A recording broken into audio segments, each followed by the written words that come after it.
Bubba built it. Hey everyone, this week our video, I thought we would just kind of show you what a typical week at TredWear is like, and go over some of the projects that we've been working on, some things that we've kind of let just sit around and needed to kind of touch up and work on. And one of those is Michael's first gen Cummins diesel Dodge Ram.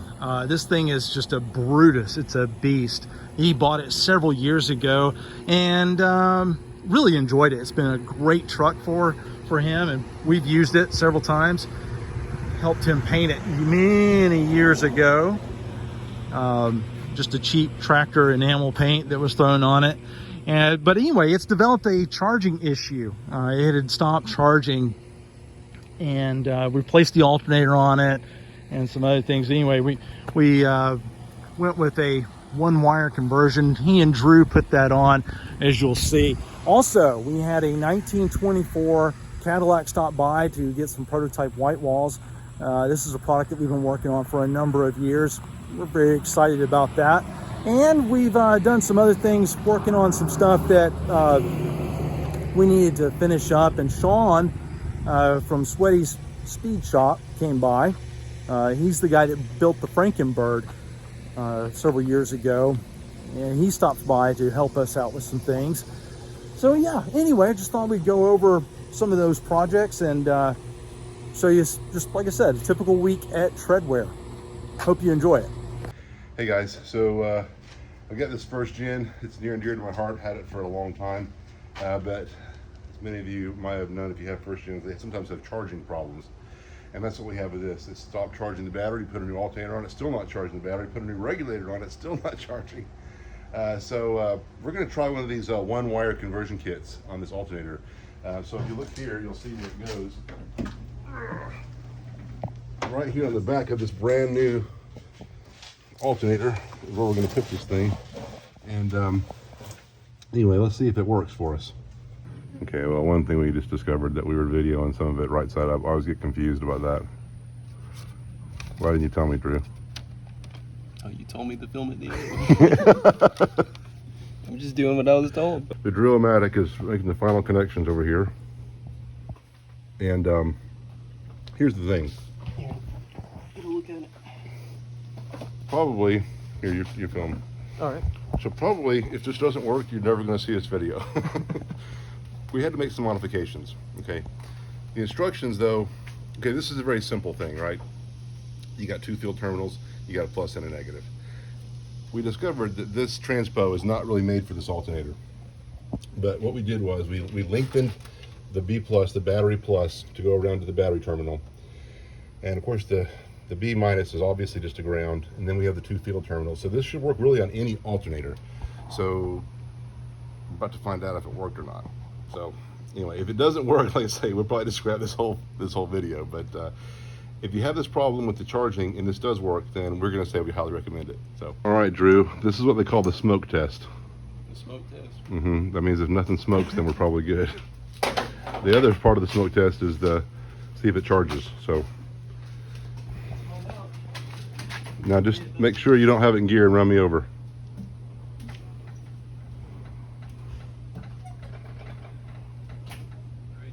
Yep. All right.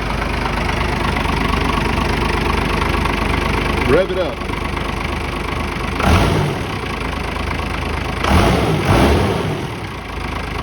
Hold the rev about 2,000. Hold it about 2,000.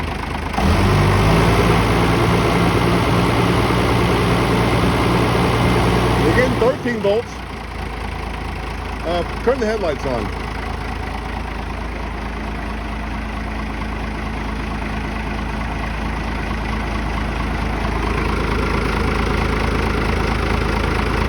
Rev it up.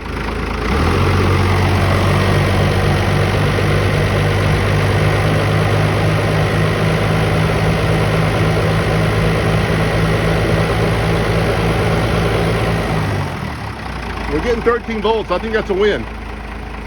It went to 13. It said it was supposed to go to 14 too, but we're measuring it at the battery. Right. So, right.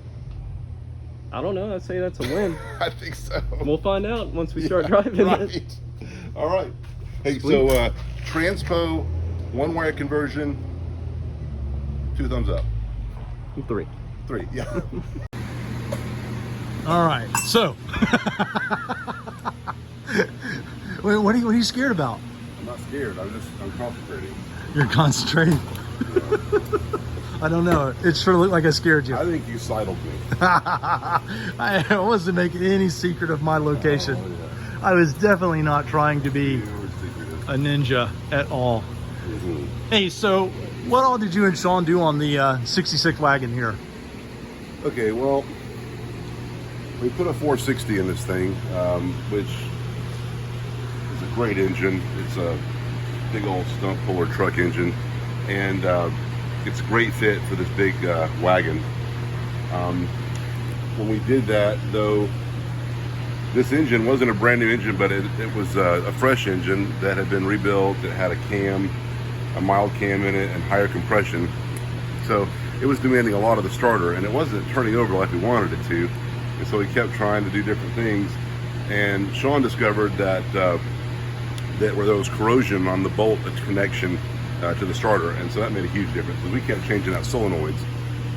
Those of you who are familiar with the Ford, systems, they always have a big solenoid mounted in the engine compartment. So the other thing that we discovered was, whenever you put a 460 in one of these, it's best to run an oil filter adapter, because if you want to run the full-size oil filter, which we did, then it would hit the frame. So we were leaving some oil, and we discovered that the oil filter adapter was finger tight on there. So a lot of times these problems with cars just end up being, somebody just forgot to tighten the bolt. Little bitty things, Yeah. little bitty things. And so battery cables, right? I mean, that's Battery apparently a major thing. They are, but we had the appropriate size cables, but they just corrosion between the connections was the problem. Yeah. And then the other issue that we got is the original old power steering box is leaking from the bottom seal. So that's the last thing that we have to fix on this thing, and it's ready to hammer down the road. So. Yeah, hammer down the road, and because of the number of projects that we've got, I think we're actually going to end up selling this one. Yeah, we had big plans for it, but then we ended up that year, we were going to take this on Power Tour, and that year we ended up taking the Scottsdale instead, because we were going to be exhibiting the Scratona that year, and so we just cheated that year and drove our air conditioning. Yeah. Scottsdale supercharged. Air conditioned, supercharged. I mean, wide body. Awesome. It was great. It was very posh. So this one wasn't quite ready, and so we didn't take it, and then it just ended up getting shuffled to the back. And yeah, that happens. It does Especially, I mean, just give you a look around real quick. The number of projects in here, and there's more stuff over there. We're going to get to that in just a second. But I want to talk a little bit more about this. We bought this from Paul Becker, which, what's the name of Stolen Vehicle Parts? SVP. Right. It's not. Performance. Yeah, it's not Stolen Vehicle Parts. We remember it because that's what he said. That's what he says. But anyway, Paul Becker over at SVP, he's a Ford guy, just a fantastic fellow. He helped us with the Pinto, our Lemons Pinto that Kevin Brown Junkyard Digs bought from us. Anyway, we bought this from him. I remember seeing it out there in his yard, and there was a tree growing up right there. Right there. Yeah, right where that is. We had to cut that off. In fact, we left it for a while. Yeah. Oh yeah, look at this patina. I mean, it's just super cool. One of the problems that it had, though, had the gas tank had pinholes, and that's typical. You let a vehicle sit for a long period of time, condensation forms inside the tank, sits on top of the gas, and then you can just develop a row of pinholes in your tank, especially on the older cars. So we had to get a new gas tank, and as you can imagine, you're not going to find those anywhere, really. A lot of cars they make gas tanks for, but these were very unusual. Yeah. They had an unusual saddle gas tank, and so we had to have a completely new tank fabricated, and that was expensive. It was not as bad as what you would expect for the amount of fabrication that had to go into it. Yeah, I mean, I wouldn't build it for that. Yeah, but those are $2019. So Okay, all right, that's true. Actually, it's 20. $16. Maybe so. Yeah. 17. Yeah, 16. well, it was a while back. Yeah. So Yeah. I So back then it was $800. so here's a, you can kind of see it. But it's all aluminum and beautiful. Yeah. I mean, that thing you can take it up on the space shuttle and it'll be fine. yeah, those guys did a really good job. I can't remember who that was. Do you remember now? No, but this is a nice tidbit though. These guys building aluminum gas tanks is not their main business. They're a fabrication facility in Oxford, which is about an hour and a half from here, and they specialize in rebuilding semi-truck radiators and you know, what's the turbo Manifolds? what's the turbo intercoolers? Intercoolers. Yeah, They really specify. That's right. They specialize in building rebuilding radiators and intercoolers for semi trucks, but this is the kind of stuff they could do as well. And so if you're in your area, there's going to be somebody in a major metropolitan area that does this. So if you ever need a custom gas tank made, those are generally some good guys to talk to.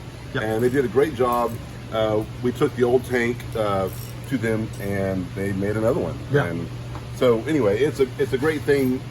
Hot rodders need to find good resources for things. Yeah. And we don't weld aluminum, so that was Well, and not at yet. at the time, you know, welding was still, you know, a little bit on the outside of what we could right. do. We've grown a lot in skill Yeah. since then. Yeah, Yeah. absolutely. So Absolutely. it was a non sequitur that we were just going to take it to somebody, but they did a great job. And this was a complex tank to make. Yes, very complex. I mean, as you can kind of get an idea of the shape. It goes down like this. It basically follows this profile right here, and of course, there's the filler right there. The thing we fell in love with about this car was the fact that it had all original paint except for this little bit of damage on the tailgate where it had been repainted. Yep. And it had really low miles, and it had been sitting in a junkyard for like 45 or 50 years. Yeah. And so the patina on it was just beautiful. Again, like we said, it's this storytelling idea. This thing has a story to tell. And Wagon's long roofs are just awesome anyway. Yeah. And just in a you know, and also it was very, very solid. Yes. So anyway, it just missing a drivetrain, and then Paul had that 460 and C6, and it was good, and so it was cheap. So we're like, yeah, let's we had to. He wanted to get it out of his way, so we had to do it. We obliged. We had to. We obliged him. Yes, Right. absolutely. All right, so one of the other things that Michael has been working on in here, obviously, is the Bronco Project, and it was occupying the space here. And one of the cool things that you're going to see is we got to put this thing on the ground, obviously it is right now, and see it move around under its own power. Check out the fabrication work that's been done on this front end. Super pleased with how all of this has turned out. Michael's just done an awesome job with this design, the fabrication of it. I think it's just going to be bananas once we get it all buttoned up and painted. So really excited about this, and obviously we're going to do a whole video on this. Yeah, so this one, you know, when you're doing a build, you come up with some good ideas, and then if it is a good idea, then there's some things that are surprisingly good. And one of the things about this one was really cool was the stance that we ended up. This is all-wheel drive. We're using a Navigator chassis, which, again, we'll talk about that some more. They are an awesome piece of engineering, these Navigator chassis. But when you put it on here, because it is an independent front suspension, and we didn't lower anything, we're not planning to, but it has this, brutal, brawny, wide body stance with the 12-inch wheels.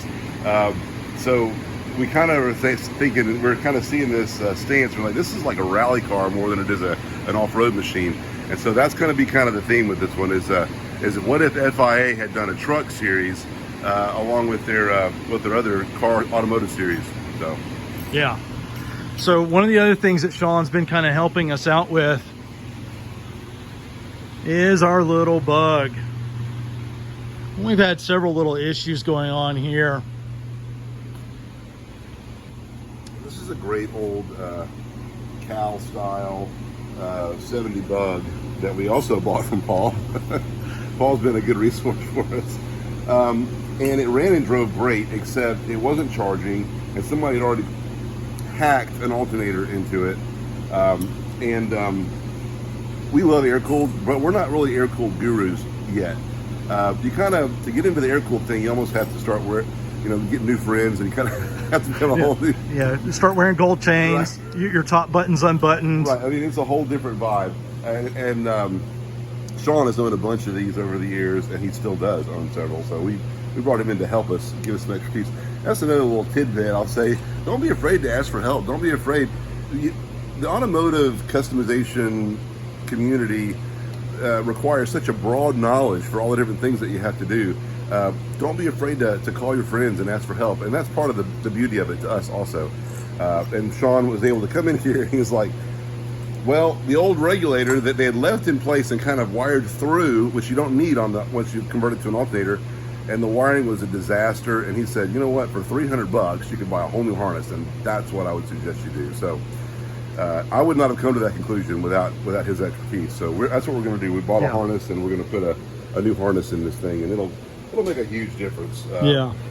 Everything will be right. Everything will be squared away. So yeah, and she's just so sweet. Oh, it is a sweet driver. It's very straight. I mean, it's not perfect by any means. That's the way we like them. Yeah, right. And a little bit of shine is great, but we don't want them to be so nice that you don't have to worry about a rock chip. Exactly. And of course, we've got our red lines on here, that red line kit. It makes the car. I mean, it really needed that. Yeah, so it was like the icing on the cake. So I'm excited to get this thing back on the road, and of course we're going to drive this, I think, for a little bit, enjoy it, and then sell this one too. Well, yeah. I mean, because it's too nice to be sitting outside, and we're running out of cupboard storage fast. Well, yeah, we were talking about that. There's a lot of things that we probably need to do. We can definitely make some more room in here, but still, the fact remains, we're running out. And this is Michael's wagon. We've got a rear brake issue going on with this thing. There's a bunch of little issues. Yeah, little things. Cars. We took this on the Power Tour in 05. Yeah. So that was the first year you ever went on Power Tour. That was my first Power Tour. That was before TredWear. Yeah, that was BT, before TredWear. But this is kind of cool because this is the exact same wagon as the one on the lift over there. Yeah. So it's kind of neat to see the difference. We used this as our family car, though, for years. Yeah, Michael had the seats recovered, reupholstered. Those are Crown Vic seats that we put in there. Yeah, it's got to be 18 years ago, right?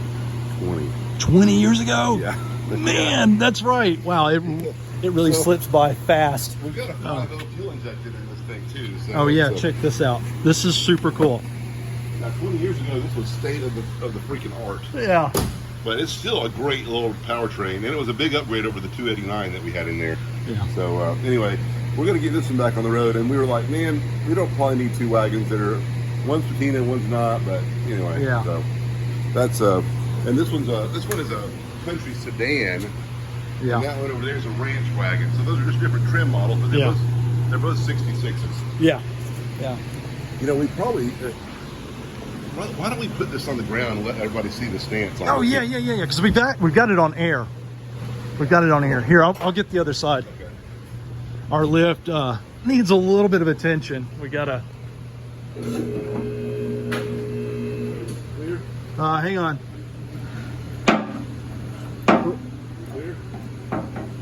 Hang on. I think I've got it.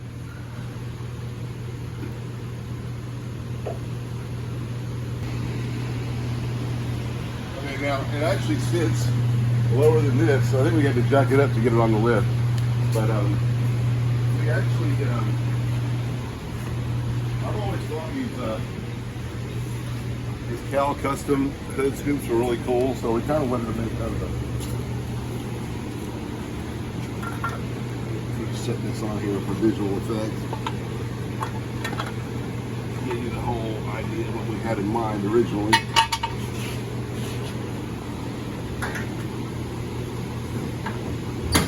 Yeah, who doesn't want the engine sticking out of the hood, right? So that was Again, it looks like a Hot Wheels. Yeah. So that was the idea with this one. And again, she sits about 3 inches lower in driving trim, so. Yeah. Of course, when I was a kid, I wouldn't have wanted to play with the station wagon Hot Wheels, but now, of course, I don't know, man. There's something about these wagons that's just so awesome. Yeah, and this had like 6 inches of pine straw on it. Like it was. Yeah, it was caked. And surprisingly, the cow's not compromised on it. No. Which that is kind of a rare deal. I guess the pine straw kind of helped it out, matted up and kept everything else from getting in there. Like a European thatch roof. There you go. Yeah. So there she is. And one of the other things that Sean from Sweaty's Speed Shop did for us, say that 5 times fast. Anyway. Shop from Sweaty's Speed Shop. You can't say it one time. Yeah, it's really difficult to say even once. Anyway, we've got this very sweet C3 Vet. We've talked about this one before. It is the loudest car we have in our fleet, which is saying something. Yeah, so we fell in love with this car when we found it. I think this has been also 7 or 8 years ago, but it was a barn find. It's kind of looking like a barn find now. Well, we just found it again. Right? But it is the most unusual, and look, a lot of people don't like C3s. I like them. It's what we grew up with. You know, that was our era. And this one in particular has a lot of the things that are really delicious because, and very unique. Because when we found it, we were really bowled over to see that it was a factory, non-air, non-tilt wheel, no cruise, no power windows, 4-speed, limited slip Dana 44, and an L82. So somebody bought this thing back in '78 to be like a rocket ship, Z06 track monster. Yeah. And you know, in today's performance, it didn't compare, but back then it was the baddest thing you could buy in 1978. Yeah. So that was kind of cool. And so what we did, we put a hot small block in it. We put Doug Thorley long tubes. So these are the ones where the headers actually go right underneath and out to side pipes. So it's full long tubes to side pipes. And that's one of the reasons why it's so loud. And we put the flares on it. We're going to do a racing livery on this thing, like an old school Grand National car. And just sort of have fun barnstorming in the back roads. The 4-speeds feels really good. And you don't get that manual transmission experience very often with old C3 Vets. No. This thing is just like a go-kart. Yeah, it's going to be our roadster machine, our classic roadster. And I'm really looking forward to getting this thing on the road. And found a vintage set of Vector wheels. Oh yeah. Let's show that. So now the back wheels are not the ones we're going to run. But these are the Vectors we're going to run. Yeah. Man, C3 Corvettes and Vector wheels are like peas and carrots. I mean, they were made for each other. Peanut butter and jelly. That's right. We're going to do probably a black, gold, and white livery on it. And so it's going to be a lot of fun. As you may or may not be aware, the white wall market has been steadily shrinking, and even boutique tire manufacturers are trying to get away from making white wall and white letter tires. This is where we come in. A customer of ours from Florida drove up in his 1924 Cadillac looking for a solution for those massive white walls that go on the classic cars. Fortunately for him, we've already been working with another company in developing a large colored wall product for their tires. And the product that we've come up with is actually a peel and stick. Because of the size of these tires, it's best to do this in 4 sections. In the end, we are very pleased with the results. Next up, we throw some paint. We've got several on pictures and Relative videos XJ. of cars in this room looking just like this. Just like opening a present, right? Get after it, man.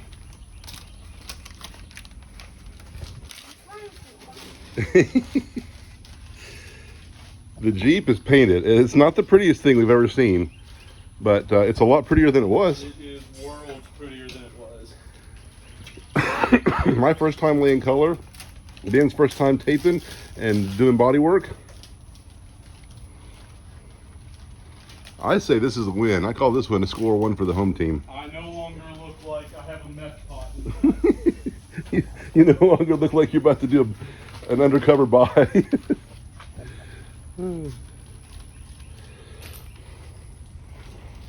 He's getting these headlights really, the spotlights, he's getting them stripped out pretty good.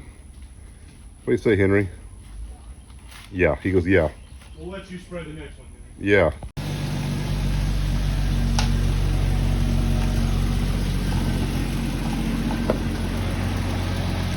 My first crappy paint job.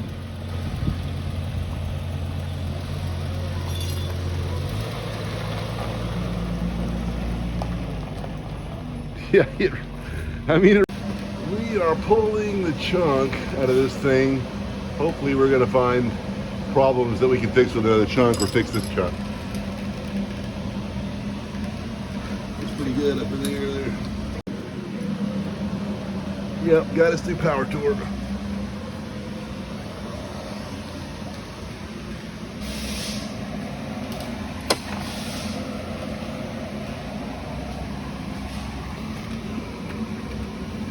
We have exercised the demons here, and Sean is taking the last bolt off. We drained all of its demon blood out, which is a good way to describe gear dope. And there it is, in all of its metallic glory. We've already determined there's way too much lash. We don't know what the deal is yet.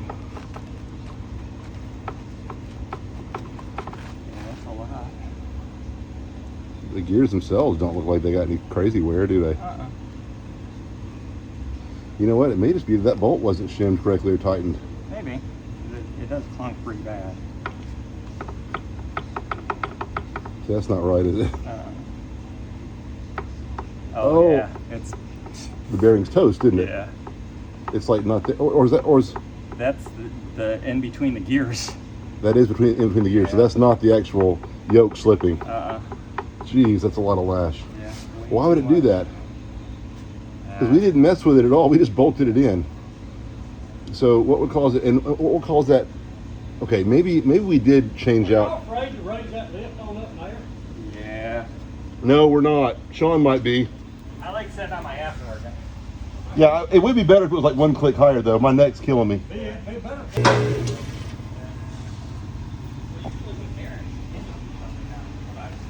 Okay, so there's an incredible amount of lash play.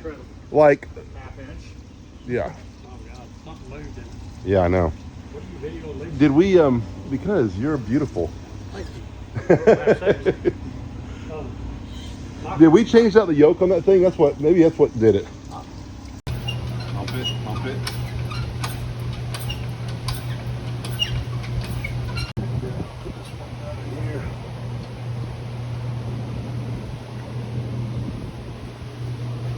What gear are we changing to? Well, it was a 456 and now it's a 444. Oh, did you say it? You Yep, looked it up. 444. 444, yeah. So very little difference. So this one is going to be something that's a known quantity, whereas the other one was an unknown out of the pickup truck. Well, it's Bronco. Yeah. This will be better all the way around. Yeah. Nice. Where are the other nuts? The rail. So this whole setup is called the Grand National rear end, and people think that it is something really exotic, and it's really not. It's basically a heavy-duty Ford 9-inch with floating axles. And if you've ever taken apart a one-ton or 1.5-ton truck or a dually, you know you get all those bolts around the outside. You take them loose, and that whole axle comes out with that cap, right? Well, this is like that, except for instead of having the cap made onto the end of this axle, the axle floats freely. And so what you're doing there is you're not putting any load on the axle except for the twisting force. So all the load as far as the dynamic loads of the vehicle are handled by the actual axle tube and the bearings. And so the only job that this axle shaft has to do is just to turn the tire. And so it fully floats, and I can take a bolt, like this bolt right here, and that's what this hole is for, and you put that in there, and this thing will pull right out. See that right there? So that's how she floats. Boom. And then this cap, all it does is holds it in place. Now, on the Scraptona, we had a similar setup with floating axles, except instead of the spline being made into the hub, on those, the spline is a capped piece. So again, similar to the old 1.5-ton dually style or 1-ton dually style, but the spline is a separate piece that's sacrificial. So when you had this on like a quick change like we had on the Scraptona, then that sticks out about 1 inch or 3/4 of an inch, and then you have this aluminum. Well, you can get aluminum or steel, and again, it's the idea of this being sacrificial. It'll be the failure point, and it goes over and uses all these bolt points to bolt into place. So just different designs, all the same basic idea, but the full floater And this is again a Grand National rear end, but it's just a fancy way of saying it's a 9-inch with floating axles. So Sean was pointing out that his car has flat caps, and a lot of them do. I didn't even think about that, but this cap is shaped this way so that in a quick change on the side of the, you know, in the pits, you can it orients the wheel to slide right into place. So everything about these cars, these chassis, that's one of the cool things about them, is everything about them is made for a reason. If you see something that's a certain shape or size, there's a reason why that was done. Race cars are all about function, and that's kind of one of the reasons we love messing with them. Michael and Sean rebuilt the rear end on this, replaced it with the rear end that Sean had. And before they did that, it was whining, not quite like a winter's quick change, but it was making some pretty nasty noise, as you'll see, or as you did see, and depending on how this gets edited. Anyway, I'm going to take it for a test drive and see how they did.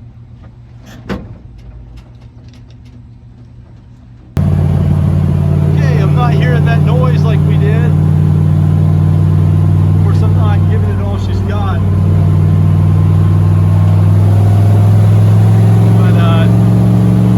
Everything seems completely sorted out. It feels great.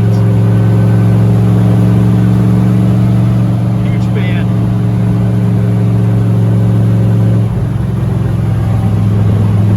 All right, so that's basically a typical week, maybe slightly atypical week at TredWear. Yeah. Hope you enjoyed watching it, and if you haven't done so, please like, share, tell your friends about us.